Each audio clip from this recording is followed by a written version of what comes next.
Hello guys, did you know it takes just 4 minutes for a ballistic missile to reach its target? So no time for an air raid alert. And it travels an extremely complicated trajectory that is also difficult for an air defense system to detect. Even though Ukrainian army managed to stop 10 out of 10 ballistic missiles that Russia targeted tonight on our capital. My name is Anna and I vlog daily from Ukraine since the start of the brutal Russian invasion. So if you're new to the channel, you support Ukraine, please subscribe and demonstrate your solidarity. And my longtime friends, check your subscription status and hit notification button.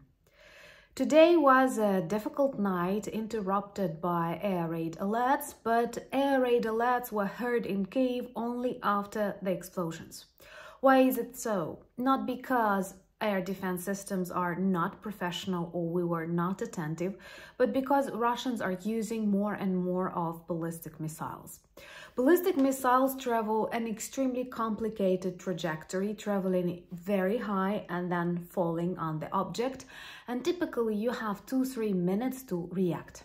Which means that even if you hear the sound of an air raid alert, you will not have enough time to reach a bomb shelter unless you live in one. So tonight, many people in Kyiv woke up to the sounds of the air defense system. Luckily, all 10 missiles were destroyed, but this does not mean you are 100% safe. Why?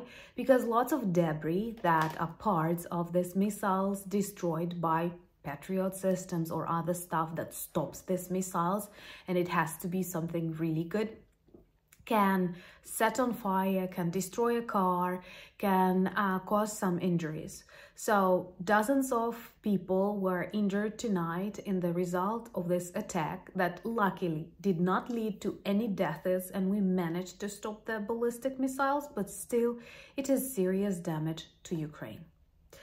Please subscribe if you're new to the channel and help us fight. Informational warfare is very real. We know that missiles that were targeted on Kyiv were ballistic missiles.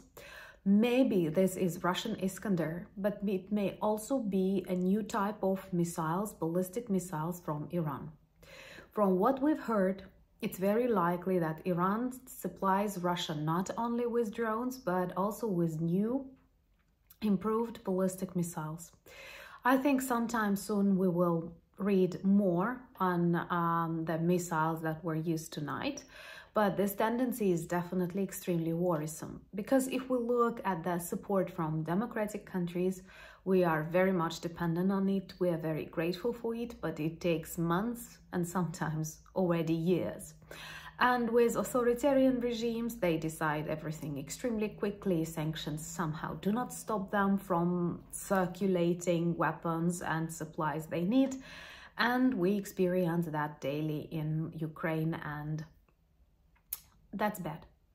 Honestly, observing all of these quarrels in the US with the supply for Ukraine, watching other nations very focused on their own defense, forgetting that we'd better stop Russians where they are, I don't feel very good about that.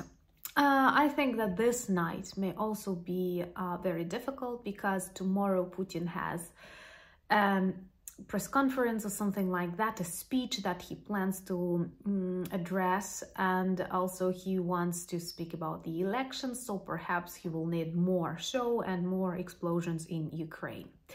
They also try to identify Ukrainian air defense systems, where they are located. The majority of them are mobile. Ukrainian citizens are very media literate and they will never post the places of explosions, because we understand our enemies can identify the air defense systems and we don't do that.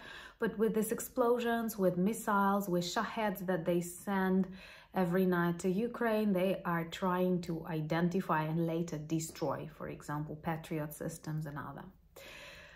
And well, I've listened to Zelensky's speech where he said that if the world will stop helping Ukraine, we will switch to partisan movement, which is, of course, we will do if needed, but definitely that's not what can bring this world to normality.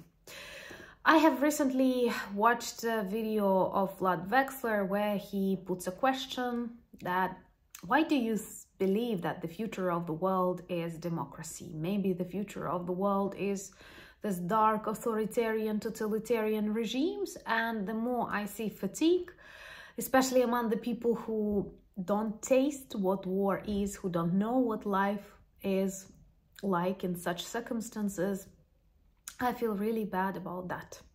At this moment, Russia has switched its economy to a fully military dimension.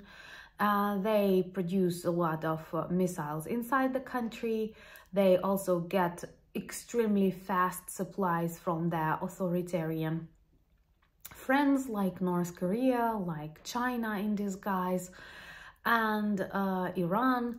And they are using that all on Ukraine. And they have started making this combined attacks where they first send Shaheds, they exhaust Ukrainian air defense system, then they try to apply ballistic missiles, which once again we managed to stop. And this is extreme professionalism from Ukrainian armed forces, because once again ballistic missiles, they have very crazy trajectory and they travel really fast.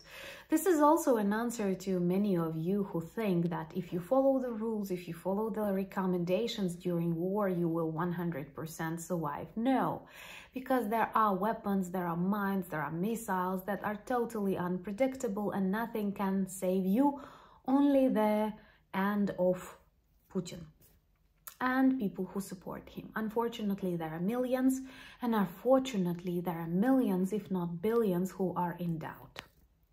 As a Ukrainian, I also feel very tired. I sometimes even feel very tired to tell you all of these things that do not surprise many at all. And I know that explosions in heart of Kyiv will not worry people that much as it did 21 months ago, and this is bad. Putin knows it, and they plan for decades. So let's try and revive ourselves. Please forgive my bad mood. I'm still not feeling very well after a long trip to Prague, after sleepless nights, air raid alerts, after so many doubts in different countries who think if they sacrifice Ukraine that will end. No, because unpunished evil grows. And if we don't stop Russia now, if we don't reshape this global insecurity, we are all in trouble. Because once again, who told you that the future of the world is democracy? Democracy is not taken for granted. We are fighting for it. So please join us. Thank you once again for being friends. Leave in your comments the advice for my future videos and what are the things you'd like to know about Ukraine. Subscribe to my Instagram, Threads and Twitter, and join my Discord community. Also, we have beautiful merch that is a nice present and also a reminder about Ukraine in our shop, and all the links that you need are in the description of this video. And once again, thank you for standing with Ukraine. I know you are true friends. Slava Ukraini!